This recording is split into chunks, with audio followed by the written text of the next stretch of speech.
എല്ലാവരും സുഖമായിട്ടിരിക്കുന്നു വെച്ചിരിക്കുന്നു. ഞാനിന്ന് വന്നിരിക്കുന്നത് ഒരു ബീഫ് പെപ്പർ റോസ്റ്റുമായിട്ടാണ്. വളരെ ടേസ്റ്റി ആയിട്ടുള്ള റെസിപ്പിയാണ്. ബീഫ് ഇഷ്ടപ്പെടുന്നവർക്കൊക്കെ ഇഷ്ടപ്പെടുന്ന റെസിപ്പിയും കൂടിയാണ്. അപ്പോൾ വീഡിയോ കണ്ട് നോക്കിയാലോ. ഹായ് ഫ്രണ്ട്സ്, ഇൻട്രോയിൽ പറഞ്ഞ പോലെ നമ്മളിന്ന് വന്നിരിക്കുന്നത് ഒരു ബീഫ് പെപ്പർ റോസ്റ്റുമായിട്ടാണ്. ഞാനപ്പോൾ അതിന് വേണ്ടിയിട്ട് ഒരു 1/2 കിലോ ബീഫ് റെഡിയാക്കി വെച്ചിട്ടുണ്ട്. ഞാൻ എടുത്തിരിക്കുന്നത് പാകിസ്ഥാനി ബീഫാണ്. അപ്പോൾ അതുകൊണ്ട് ഇത് പെട്ടെന്ന് തന്നെ വെന്ത് കിട്ടുന്നൊരു ബീഫാണ്. പിന്നെ വേണ്ടത് ഒരു 2 ചെറിയ സവോള ഞാനിവിടെ അരിഞ്ഞ് വെച്ചിട്ടുണ്ട് ചെറുതായിട്ട്. പിന്നെ വെളുത്തുള്ളി ഇഞ്ചി ഞാനൊരു 2 ടേബിൾ സ്പൂണോളം, അതായത് വെളുത്തുള്ളി ഇഞ്ചിയും കൂടെ ടുഗദർ 2 ടേബിൾ സ്പൂണാണുള്ളത് കേട്ടോ. പിന്നെ ഒരു 6-7 ചെറിയുള്ളി ഞാൻ അരിഞ്ഞ് വെച്ചിട്ടുണ്ട്. പിന്നെ 2-3 തണ്ട് കറിവേപ്പില, ഒരു 2 പച്ചമുളക് ഇങ്ങനെ ചെറുതായിട്ട് ഞാൻ കീറി വെച്ചിട്ടുണ്ട്. പിന്നെ ഓഫ് കോഴ്സ് നമുക്ക് പെപ്പർ പൗഡർ വേണം. മസാലകൾ ഞാൻ ഇടുന്ന സമയത്ത് പറഞ്ഞുതരാം. അപ്പോൾ നമ്മുടെ ബീഫ് ഉണ്ടാക്കാനായിട്ട് ഞാനൊരു പാനിലേക്ക് മാറ്റിയിട്ടുണ്ട്.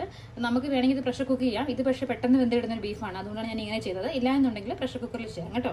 അപ്പോൾ ഇതിനകത്ത് ഞാൻ 1/4 ടീസ്പൂൺ മഞ്ഞൾപ്പൊടി ചേർത്ത് കൊടുക്കുന്നുണ്ട്. പിന്നെ ചേർക്കുന്നത് കാശ്മീരി മുളക് പൊടിയാണ്. അത് 1/2 ടീസ്പൂൺ മാത്രമേ ചേർക്കുന്നുള്ളൂ. നിങ്ങൾക്ക് ഇതിൻ്റെ എരിവെന്ന് പറയുന്നത് ഈ പച്ചമുളകും കുരുമുളകുമാണ്, അതുകൊണ്ട് ഒരുപാട് മുളക് പൊടി ചേർത്ത് കൊടുക്കണ്ട. പിന്നെ വേണ്ടത് മല്ലിപ്പൊടിയാണ്. 1 ടീസ്പൂൺ മല്ലിപ്പൊടി ഞാൻ ചേർത്ത് കൊടുക്കുന്നുണ്ട്. പിന്നെ വേണ്ടത് ഗരം മസാലയാണ്. ഗരം മസാല 1/2 ടീസ്പൂൺ മതി. ഗരം മസാല നമ്മൾ വീട്ടിൽ തന്നെ പൊടിച്ചതായതുകൊണ്ട് നല്ല ഫ്ലേവർ ഉണ്ട്. പിന്നെ ഞാൻ ചേർക്കുന്നത് 1 ടീസ്പൂൺ കുരുമുളക് പൊടിയാണ്. കുരുമുളക് പൊടി എന്ന് പറയത്തില്ല, കുരുമുളക് ഒന്ന് ക്രഷ് ചെയ്തതാണ് കേട്ടോ. അത് ചേർത്ത് കൊടുക്കുന്നുണ്ട്. പിന്നെ ആവശ്യത്തിന് ഉപ്പ് ചേർത്ത് കൊടുക്കുന്നുണ്ട്. പിന്നെ നമ്മൾ എടുത്ത് വെച്ചിരുന്ന ചെറിയുള്ളി ചേർത്ത് കൊടുക്കുകയാണ്. ഞാൻ 5-6 ചെറിയുള്ളി ചെറുതായിട്ട് അരിഞ്ഞ് വെച്ചിരിക്കുന്നതാണ്, അത് ചേർത്ത് കൊടുക്കുന്നുണ്ട്. ഇനി നമ്മൾ എടുത്ത് വെച്ചിരുന്ന വെളുത്തുള്ളി ഇഞ്ചി പേസ്റ്റിനകത്ത് ഒരു 1/2 പോർഷനോട് ചേർത്ത് കൊടുക്കുന്നുണ്ട്. പിന്നെ ഒരു തണ്ട് കറിവേപ്പില. പിന്നെ വേണ്ടത് പച്ചമുളകാണ്. ഞാനിവിടെ 2 പച്ചമുളക് ചെറുതായിട്ട് ഇങ്ങനെ കീറിയിട്ടിരിക്കുകയാണ്, അത് ചേർത്ത് കൊടുക്കുന്നുണ്ട്. ഇനി ഇതിന് നമുക്ക് കൈ വെച്ചിട്ടോ സ്പൂൺ വെച്ചിട്ടോ ജസ്റ്റ് ഒന്ന് മിക്സ് ചെയ്തെടുക്കുക. ഞാൻ ഇതിനകത്ത് അല്പം വെളിച്ചെണ്ണ ചേർത്ത് കൊടുക്കുന്നുണ്ട്. ഒരു ടേബിൾ സ്പൂണോളം വെളിച്ചെണ്ണ ചേർത്ത് കൊടുത്തിട്ടുണ്ട്. ഇതിപ്പോൾ ഞാൻ പ്രഷർ കുക്കറിലല്ല ചെയ്യുന്നത്, അല്ലാതെ വേവിച്ചെടുക്കുകയാണ്. അതുകൊണ്ട് ഞാൻ 1/4 കപ്പ് വെള്ളം ചേർത്ത് കൊടുക്കുന്നുണ്ട്. ഇനി നിങ്ങൾ പ്രഷർ കുക്കറിലാണ് ചെയ്യുന്നുണ്ടെങ്കിൽ വെള്ളം കുറച്ച് ചേർത്ത് കൊടുത്താൽ മതി. 1 ടേബിൾ സ്പൂണോളം വെള്ളം ചേർത്തിട്ട് കുക്ക് ചെയ്തെടുക്കും. കാരണം ഈ ബീഫിനകത്ത് നന്നായിട്ട് വെള്ളം ഉള്ളതാണ്. അപ്പോൾ ഇതൊന്ന് കുക്കായി വരട്ടെ. നമ്മുടെ ബീഫ് ഏകദേശം വെന്തു. ഇനി കുറച്ചും കൂടി ഉള്ളൂ, അത് നമുക്ക് റോസ്റ്റ് ചെയ്യുന്ന സമയത്ത് വെന്ത് കിട്ടിക്കോളും. അപ്പോൾ നിങ്ങൾ കുക്കറിൽ വേവിക്കുന്നുണ്ടെങ്കിൽ കുറച്ച് വെള്ളം ഉണ്ടാവും. ഞാനിപ്പോൾ ഇതിങ്ങനെ വെള്ളം അത്യാവശ്യം വറ്റിച്ചാണ് എടുത്തിരിക്കുന്നത്. ഇത് ഉണ്ടാവും ഒട്ടും തന്നെ വെള്ളം ഇല്ലാത്ത പോലെ എടുത്തിരിക്കുന്നത്. കുക്കറിൽ വേവിക്കുന്നവരെ വെള്ളം ഉണ്ടെങ്കിലും കുഴപ്പമില്ല, നമുക്കത് ലാസ്റ്റ് റോസ്റ്റ് ചെയ്യുന്ന സമയത്ത് ചേർത്ത് കൊടുക്കാം. ഇനി അത് റോസ്റ്റ് ചെയ്യാൻ വേണ്ടി നമുക്കൊരു അടി കെട്ടിയുള്ളൊരു പാത്രം വെക്കാം. ഞാനിപ്പോൾ ഒരു പാന എടുത്തിരിക്കുന്നത്, അത് വെച്ച് കൊടുക്കാം. പാനൊന്ന് ചൂടായി വന്നപ്പോൾ കുറച്ച് വെളിച്ചെണ്ണ ഒഴിച്ച് കൊടുക്കുന്നുണ്ട്. വെളിച്ചെണ്ണ ഞാൻ എപ്പോഴും ബീഫൊക്കെ കറി വെക്കാൻ നല്ലത്, അപ്പോൾ അതുകൊണ്ട് വെളിച്ചെണ്ണ ഒഴിച്ച് കൊടുക്കുകയാണ്. ഇതിപ്പോൾ ഒരു 3 ടേബിൾ സ്പൂണോളം വെളിച്ചെണ്ണ ഉണ്ട്. വെളിച്ചെണ്ണ ചൂടായി വന്നിട്ട് നമ്മൾ അരിഞ്ഞ് വെച്ചിരിക്കുന്ന സവോള ചേർത്ത് കൊടുക്കാം. അപ്പോൾ നന്നായിട്ടൊന്ന് ട്രാൻസ്പെറൻ്റ് ആയി കിട്ടണം. കുറച്ച് ഉപ്പ് ചേർത്ത് കൊടുക്കാം അതിനകത്തോട്ട്. ഞാൻ ചിക്കൻ പെപ്പർ റോസ്റ്റ് ചെയ്തപ്പോഴും മട്ടൺ റോസ്റ്റ് ചെയ്തപ്പോഴും ഒക്കെ തക്കാളി ചേർത്ത് കൊടുത്തായിരുന്നു.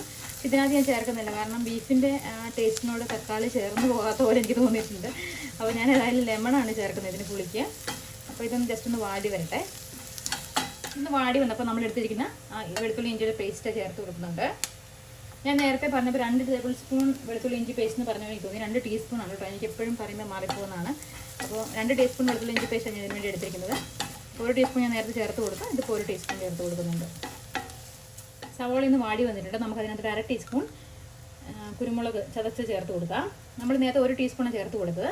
അപ്പോൾ നിങ്ങൾക്ക് എരിവ് കൂടുതൽ വേണമെന്നുള്ളവർ അതനുസരിച്ച് കുരുമുളകിൻ്റെ അളവ് വ്യത്യാസപ്പെടുത്തുക. അപ്പോൾ 1/2 ടീസ്പൂൺ ചേർത്ത് കൊടുത്തിട്ടുണ്ട്.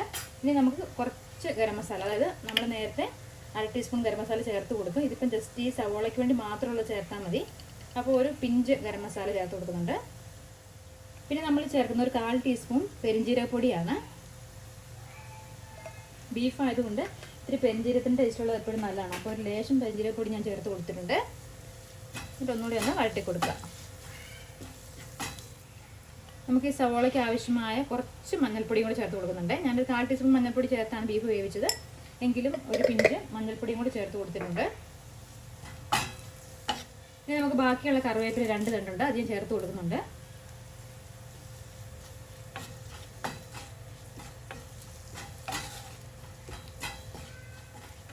നന്നായിട്ടൊന്ന് വഴന്ന് വന്നിട്ടുണ്ട്. നമുക്ക് ഇതിനകത്തോട്ട് നമ്മൾ വേവിച്ച് വെച്ചിരുന്ന ബീഫ് ചേർത്ത് കൊടുക്കാം. ഞാൻ ആദ്യം പറഞ്ഞിട്ട് നമ്മൾ ബീഫ് ഒരു 3/4 വേവാണ് ചെയ്യുന്നത്, കാരണം ബാക്കിയുള്ളത് ഈ മസാലയ്ക്കകത്ത് കിടന്ന് ഒന്നുകൂടെ വേവണം. നന്നായിട്ടൊന്ന് മിക്സ് ചെയ്ത് കൊടുക്കാം. അപ്പോൾ ഞാൻ പറഞ്ഞാൽ തക്കാളി ഞാൻ ചേർക്കുന്നില്ല, അതിന് പകരം ഇപ്പോൾ ലെമണാണ് ചേർക്കുന്നത്. ഒരു 1/2 ലെമൺ ചേർത്ത് കൊടുക്കുന്നുണ്ട്, ഇത്രയും സൈസിലുള്ളത്. നന്നായിട്ട് ഒന്നുകൂടെ ഒന്ന് മിക്സ് ചെയ്ത് കൊടുക്കുക. ഈ സമയത്ത് ഉപ്പ് വേണമെന്ന് തോന്നുവാണെങ്കിൽ, കാരണം നമ്മൾ ലെമൺ ചേർത്ത് കൊടുത്തിട്ടുണ്ട്, അതുകൊണ്ട് ഉപ്പ് വേണം തോന്നുന്നുണ്ടെങ്കിൽ ഉപ്പ് ചേർത്ത് കൊടുക്കുക. ഇല്ലാന്നുണ്ടൊരു 10 മിനിറ്റ് നമുക്ക് നന്നായിട്ടൊന്ന് അടച്ചു വെക്കാം. ലോ ഫ്ലെയിമിൽ 10 മിനിറ്റ് അടച്ചു വെക്കുക.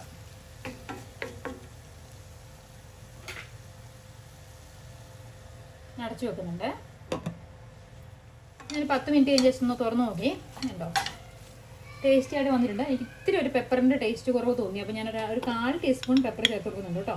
ഇതിപ്പോൾ ഞാൻ പെപ്പർ പൗഡർ ചേർക്കുന്നത്, ക്രഷ്ഡ് അല്ല. അപ്പോൾ ഇത്രയും വെന്തത് കൊണ്ട് ഇത്തിരി പെപ്പർ പൗഡർ ചേർക്കുന്നത്. അപ്പോൾ ഒരു 1/4 ടീസ്പൂൺ. അപ്പോൾ നിങ്ങൾ പെപ്പർ ചേർക്കുമ്പോൾ ശ്രദ്ധിക്കുക. ഞാൻ 1 ടീസ്പൂൺ ആദ്യം ചേർത്തു, പിന്നെ ഞാൻ ചേർത്ത് 1/2 ടീസ്പൂണാണ്. ഇപ്പോൾ ഒരു 1/4 ടീസ്പൂൺ ചേർത്ത് കൊടുത്തിട്ടുണ്ട്. അപ്പോൾ മൊത്തത്തിൽ ഒരു 1.25 ടീസ്പൂൺ പെപ്പർ ചേർത്ത് കൊടുത്തിരുന്നത് കേട്ടോ. അപ്പോൾ എരിവിന് ഞാനിട്ട് പച്ചമുളകിന് വലിയ എരിവില്ലാത്തതായിരുന്നു. അപ്പോൾ ഈ പെപ്പർ മാത്രമാണ് എൻ്റെ എരിവ്.